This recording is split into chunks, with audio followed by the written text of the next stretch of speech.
نہایت ہی معزز اور محترم خواتین و حضرات، السلام علیکم ورحمۃ اللہ وبرکاتہ۔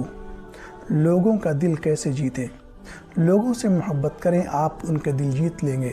انسان لوگوں اور معاشرے سے دور رہ کر اکیلا زندگی نہیں گزار سکتا۔ اس کے چند ایک جاننے والے لوگ ضرور ہوتے ہیں جن کے ساتھ وہ باتیں کرتا ہے، مشورے کرتا ہے اور ان سے اخذ و استفادہ کرتا ہے۔ فرمان الہی ہے، یا ایھا الناس انا خلقناکم من ذکر و انثی وجعلناکم شعوبا وقبائل لتعارفوا۔ اے لوگو، بلا شبہ ہم نے تمہیں ایک مرد اور ایک عورت سے پیدا کیا، اور ہم نے تمہارے خاندان اور قبیلے بنائے تاکہ تم ایک دوسرے کو پہچانو۔ اس کا یہ یقینی تقاضا ہے کہ انسان اکیلا نہیں رہ سکتا، اور معاشرہ تو افراد کے مجموعے کا ہی نام ہوتا ہے۔ اگر ایسا ہے تو پھر ہمیں یہ ضرور سیکھنا چاہیے کہ ہم کس طرح لوگوں سے محبت کریں۔ لوگوں سے محبت کرنے کا مطلب ہے کہ آپ اپنے دل میں کسی کے بارے میں، خواہ کوئی بھی ہو، کسی طرح کی کوئی نفرت، عداوت یا بدگمانی نہ رکھیں۔ لوگوں کے ساتھ محبت کا تقاضا ہے کہ آپ اپنی استطاعت کے مطابق ان کی مدد کریں۔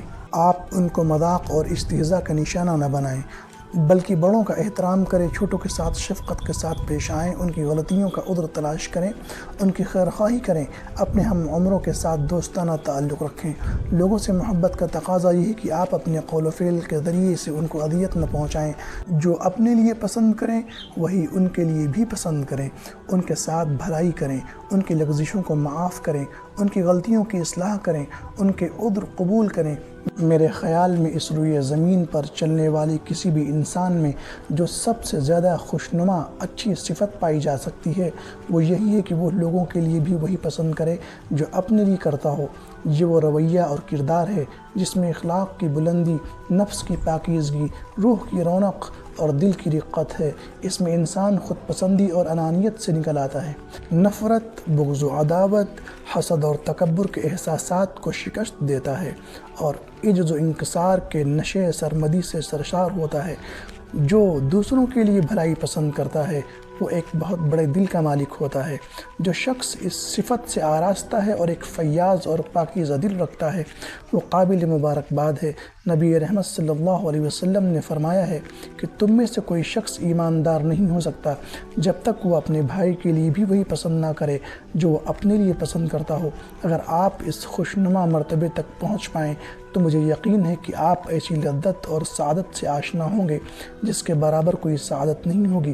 پیارے دوستو، یہاں چند طریقے درج کیے جاتے ہیں جن پر عمل کر کے آپ پہلی ملاقات یا پہلے تاثر میں کسی کو اپنا گرویدہ بنا سکتے ہیں، کیونکہ زندگی پہلے تاثرات کو ہمیشہ یاد رکھتی ہے۔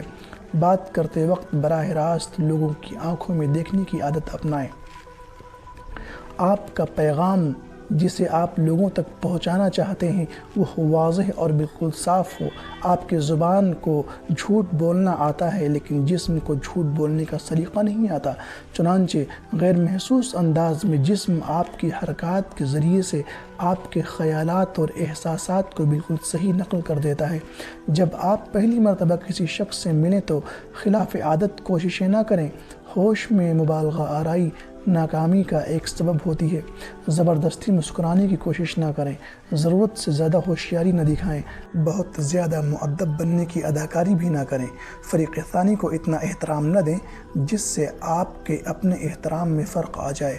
میرے عزیزو، پروفیسر البرٹ نے ایک تحقیق کی کہ ہم اپنی زندگی میں جن پیغامات کے ذریعے سے اپنے خیالات کا اظہار کرتے ہیں وہ کچھ اس طرح ہیں: 55% باڈی لینگویج، 38% آواز کا اتار چڑھاؤ اور 7% الفاظ کا اثر ہوتا ہے۔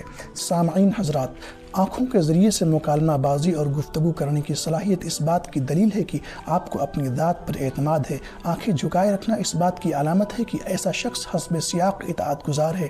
مسکراہٹ گرم جوشی، اعتماد اور الفت کا بیان ہوتی ہے، لیکن خبردار، نامناسب موقع پر مسکراہٹ کمزوری اور بے اعتمادی کی ترجمانی کرتی ہے۔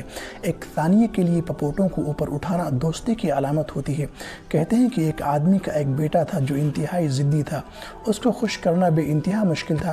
ایک دن اس کو اس کے باپ نے کیلوں سے بھرا ہوا ایک تھیلا دیا اور کہا، جب تم اپنے اعصاب پر قابو کھونے لگو یا کسی آدمی کے ساتھ تمہارا اختلاف ہو جائے تو باغ کی دیوار میں ایک کیل ٹھوک دینا، پہلے دن اس لڑکے نے 38 کیلیں ٹھوکی، دوسرے دن اس نے اپنے اعصاب پر قابو کرنا سیکھنا شروع کر دیا اور کیلوں کی تعداد روزانہ کم ہونے لگی۔ لڑکے نے یہ حقیقت جان لی کہ اس نے بڑی آسانی سے اپنے آپ کو قابو میں رکھنے کا فن سیکھ لیا ہے۔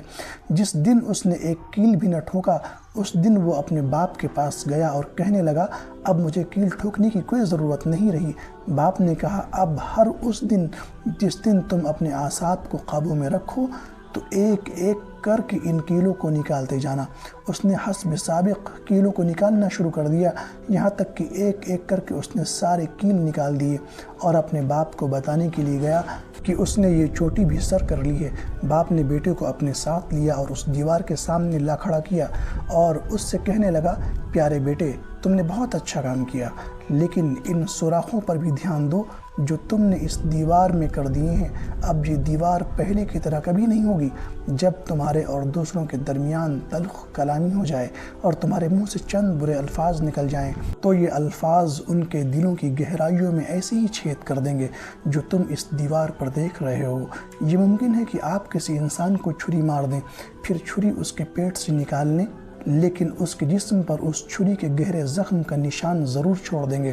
اس لیے یہ اہم نہیں ہے کہ آپ نے کتنی مرتبہ اپنے اس فعل پر افسوس کا اظہار کیا، کیونکہ زخم تو ابھی تک موجود ہے اور زبان کا زخم نیزے کے زخم سے گہرا ہوتا ہے۔